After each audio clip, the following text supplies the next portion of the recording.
poder tomarme unos días con mi hija.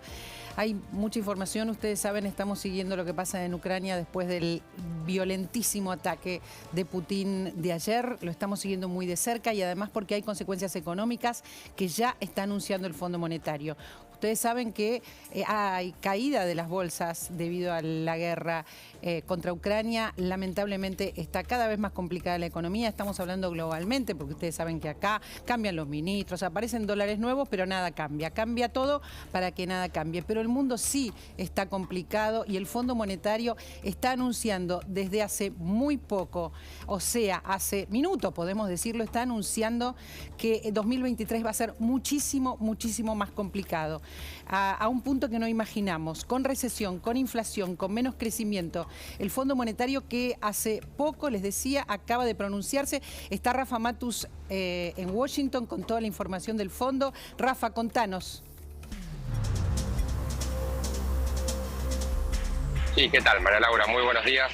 Tal como vos decías, esta mañana el economista jefe del Fondo Monetario Internacional, Pierre-Olivier Gourinchas, presentó el informe más importante que elabora el organismo, el Panorama Económico Mundial, en la apertura de la reunión anual que hacen el Fondo Monetario y el Banco Mundial aquí en Washington, y ofreció un panorama que, como bien describías, es bastante sombrío, bastante lúgubre. Él dijo que lo peor está por llegar. Dijo que para la mayoría de las personas, para muchas personas, el año que viene, 2023, se va a sentir como un año recesivo, una recesión, y que hay una probabilidad que el fondo elevó en las últimas estimaciones que presentó esta mañana, de que el mundo crezca menos de un 2%. Esto, para que vos te des una idea, está entre los 5 peores años de las últimas décadas, ¿no? Esto obviamente en un contexto en el cual se espera que la guerra de Ucrania se alarga y continúe. Esta es la expectativa del gobierno de Joe Biden, la expectativa de Occidente, del G7.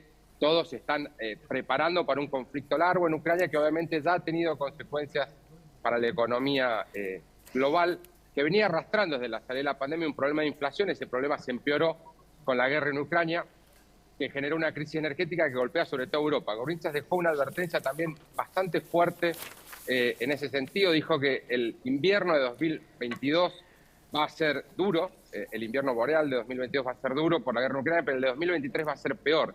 Dijo, esta crisis energética en la que ha quedado hundido el mundo a partir de la guerra de Ucrania no va a ser un shock transitorio, sino que va a generar un cambio permanente al cual se va a tener que acomodar la economía global. Es la cuarta vez. Sí. No, perdón, pero vos estás hablando del mundo, ¿verdad? El Fondo Monetario advierte lo que va a pasar en el mundo. Dijiste una frase que no podemos dejar pasar. ¿Lo peor está por llegar, es lo que dice el Fondo Monetario?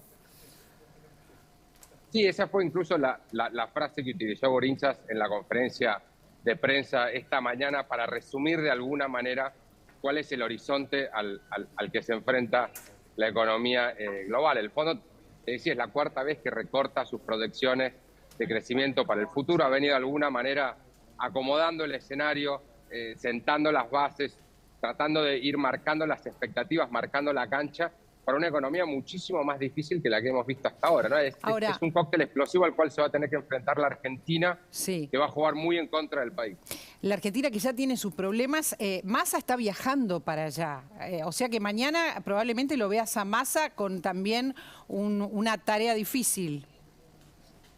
Sí, te cuento, ya hay un equipo técnico de asesores de Massa que llegó ayer a Washington. Está el ministro de Economía, Gabriel Rubinstein, el asesor Leonardo Marcut y el jefe del INDEC, que también maneja la relación con los organismos internacionales, Marco Labaña, que ya están discutiendo los desembolsos que está esperando el gobierno para fin de año del Fondo Monetario, el Banco Mundial y el BID, que de alguna manera es el principal pilar para sostener las reservas del Banco Central.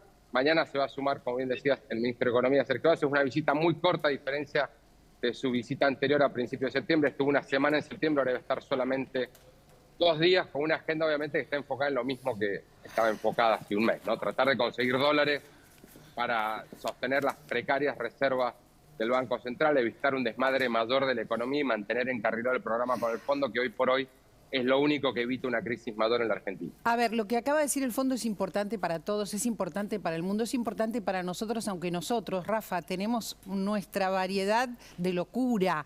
Te voy a presentar una placa donde tenemos 12 dólares distintos. Vos tenés un solo dólar allá en Washington, ¿verdad? Bueno, nosotros tenemos 12 ya. 12, ahí los están viendo. Por lo menos 12, ¿no, Rubén? Cada medida económica que se está tomando para tratar de mejorar la situación de algún sector, te genera un dólar real para ese sector nuevo. Entonces, en algún momento podemos llegar al infinito si continúa este ejercicio. Es decir, son devaluaciones especiales, podríamos llamarlo entre comillas, para cada sector. Escuchaste, Rafa, vos sabías que tenemos 12, pero viste, verlos todos juntos no es lo mismo. Entiendo que ustedes hablan de nosotros, se deben reír de nosotros, digo ustedes, los que viven en otro mundo.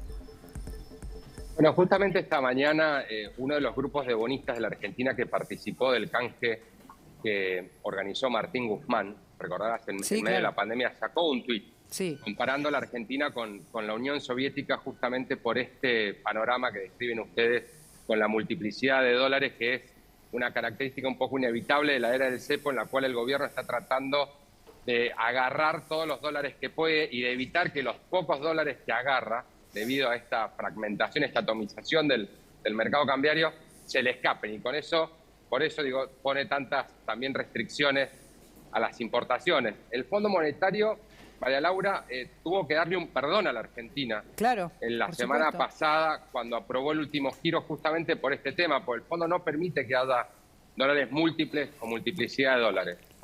Pero el staff del fondo, el directorio del... ¿Ese tuit del que vos estás hablando es un tuit irónico? ¿Es un tuit que dice que concretamente lo dicen como irónicamente que cada vez nos parecemos más a la Unión Soviética? Debería, sí, tal cual. El grupo de bonistas argentinos es famoso por su mordacidad en Twitter con la Argentina. Critica desde hace mucho tiempo, te diría desde el principio del gobierno de Alberto Fernández a la gestión económica. Y ahora...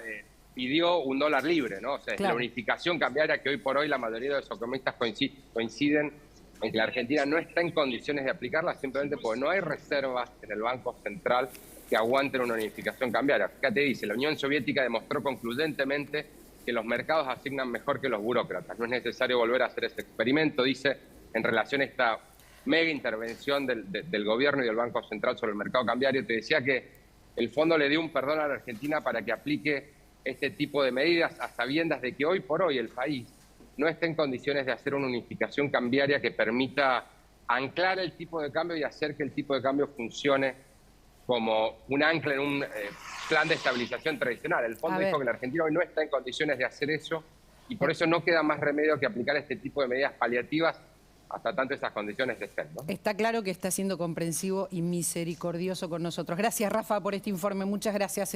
Nos quedamos muy preocupados por todo esto que dice el fondo. Muchas gracias. Cuídense mucho. Vamos